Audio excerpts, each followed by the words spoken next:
एक शांत पहाड़ी गांव में कोजी नाम का एक जिज्ञासु लड़का रहता था। वह हमेशा नए सवाल पूछता और ज्ञान की तलाश में रहता, लेकिन वह अक्सर अधूरा ज्ञान पाकर खुद को सबसे बुद्धिमान समझने की गलती कर बैठता था। एक दिन उसने सुना कि पहाड़ी की चोटी पर एक महान जैन गुरु रहते हैं जिनके पास अपार ज्ञान है। ये सुनकर कोजी तुरंत उनके पास सीखने के लिए चल पड़ा। जब कोजी पहाड़ी की चोटी पर पहुंचा तो उसने गुरु को एक छोटी लकड़ी की मेज पर बैठे देखा। गुरु शांति से चाय पी रहे थे। गुरुदेव, कोजी उत्साह से बोला, मैं जीवन के सभी रहस्यों को सीखना चाहता हूं, कृपया मुझे ज्ञान दीजिए। गुरु मुस्कुराए और उसे बैठने का इशारा किया।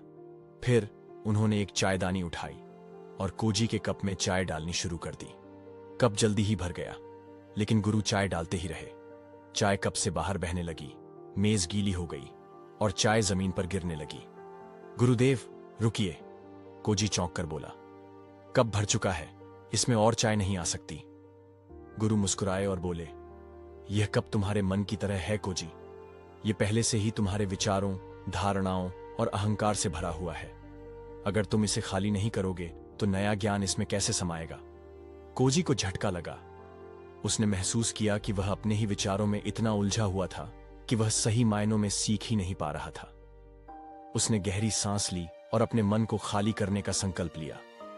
अब असली ज्ञान सीखने की बारी थी। गुरु ने कोजी को पहाड़ के दूसरी ओर एक बांस का झुरमुट दिखाया और कहा, अगर तुम सच में सीखना चाहते हो तो पहले बांस के पेड़ों से सीखो। कोजी ने हैरानी से पूछा, गुरुदेव, पेड़ मुझे क्या सिखा सकते हैं? गुरु बोले, धैर्य, लचीलापन और आत्मसंयम। कोजी रोज बांस के पेड़ों को देखता। उसने गौर किया कि जब तेज आंधी चलती है तो ये पेड़ टूटते नहीं बल्कि झुक जाते हैं। जब आंधी शांत होती है तो वे फिर से सीधे खड़े हो जाते हैं। धीरे धीरे कोजी समझने लगा कि सच्चा ज्ञान वही होता है जो हमें विपरीत परिस्थितियों में झुकना सिखाए लेकिन टूटने न दे। अंतिम सीख। कुछ महीनों बाद गुरु ने कोजी से पूछा, अब तुम बताओ, सच्चा ज्ञान क्या है?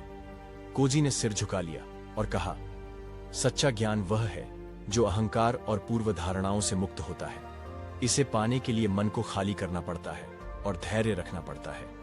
गुरु मुस्कुराए और बोले, कोजी, अब तुम सच में सीखने के लिए तैयार हो। तो दोस्तों, इस कहानी से यह निष्कर्ष निकलता है कि सच्चा ज्ञान उन्हीं को मिलता है जो खुद को सीखने के लिए तैयार करते हैं। अगर हम पहले से ही अपने विचारों और अहंकार से भरे हैं तो नया ज्ञान हमें कभी नहीं मिलेगा। जीवन में परिस्थितियां बदलती रहेंगी, लेकिन हमें बांस के पेड़ की तरह लचीला और धैर्यवान बनना चाहिए। जो सीखने के लिए खुद को खाली कर लेते हैं वही ज्ञान से भर जाते हैं।